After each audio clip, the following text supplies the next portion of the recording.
Next question over here. Hi, yes. My name is Patrick. I'm a student at Centennial College. My question is, in Islam it says, Jesus Christ, peace be upon him, is not the Son of God. When we are all children of Allah and born of mother and father, for he is only born of a mother, why is he not the Son of God? Brother Patrick asked a very good question, a very important question. He said that why in Islam is Jesus Christ, peace be upon him, not considered as Son of God? When we all are children of God, he being born of a virgin woman, all the more reason should be. See, brother, if you tell we are children of God, in that way I've got no problem at all. If you read the biblical language, if you say that we are children of God and Jesus is Son of God, in that context, meaning he is person who follows the commandment of God, most verily, all the messengers of God, they are sons of God. But the problem is, if someone says he is not a normal son, but he is the begotten son, then there's a problem. Because if you read the Bible have got sons, the God has got sons by the tons. If you read the Bible, Adam is son of God, Ephraim is son of God, Israel is son of God. It's mentioned in the book of Romans, chapter number 8, all those who are led by the Spirit of God, they are sons of God. That means if you follow the commandment of God, you're a son of God. I've got no problem with that phrase at all. But today, that phrase has been misunderstood. You know, for example, if a young son asks me a question, I said, Beta, son, it's a very good question. He won't mind because I'm elderly, you know. But if I say that begotten son, that means I'm insinuating him. You know, maybe he'll punch me. Fine. So what do you realize? That using the phrase son of God, in the context that we are children of God, we have no problem. So in that context, all the human beings who follow the commandments of God can be called children of God. No problem. But what the Christian says, that no, Jesus Christ, peace, but it's not a normal son. And he quotes Gospel of John, chapter number 3, verse number 16. For God so loved the world that he gave his only begotten son. Whosoever believeth in him shall not die but have everlasting life. Correct, brother? So do you believe Jesus is the begotten son of God? I do.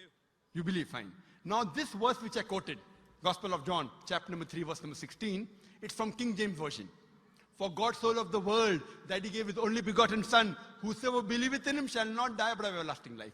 Now when you read the Revised Standard Version of the Bible, revised by Thaidu scholars, Christian scholars of the highest eminence, backed by 50 different cooperating Christian denominations, they say that this word begotten is an interpolation, it's a fabrication, it's a concoction, it's an adulteration. Who's saying? Not Muslims, not Hindus.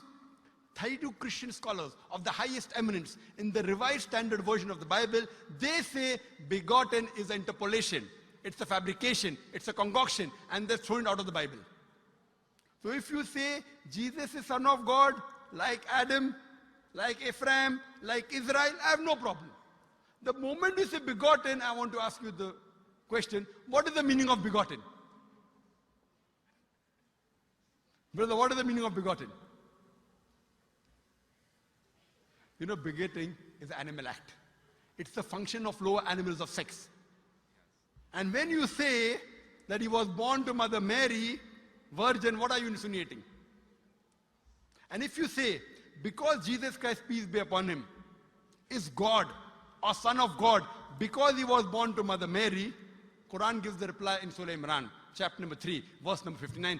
Inna masala Isa indallahi ka masala Adam. Khalaqa min turab. That when they say the similitude of Jesus in front of Allah is the same as Adam. They were born from dust and said, be and it was. If you say that Jesus Christ is God because he had no father and only mother, then Adam, peace be upon him, is a greater God. He had no mother and no father according to the Bible. MashaAllah, you're clapping. I like it. So if you say Jesus is God because he had no father, only mother, Adam is a greater God, peace be upon him. He had no mother, he had no father. I never referred to him as a God, but Son of God. That's right. Fine. So Adam is a bigger son of God. Right or wrong? By your definition, Adam would be a god, for he has no mother nor no father. Not my definition, not my definition. By the definition of the Christian missionaries. By my definition, he is a messenger of God. Because God cannot beget. I told you in my talk. Lam yalid wa lam yulad. He begets not, nor is he begotten. The moment God begets, he is not God. Son of God meaning pious person, I agree. That's the reason Allah subhanahu wa ta'ala in the Quran, in 99 attributes, he has missed out Ab, father. Why? It's a good attribute, but Allah did not mention Ab meaning father because people started having wrong meaning of the word father. So he used the more difficult word Rab, but did not use Ab. Logically it's fine, but Almighty Allah subhanahu wa ta'ala purposely did not use the attribute Ab in the Quran because people will misunderstand.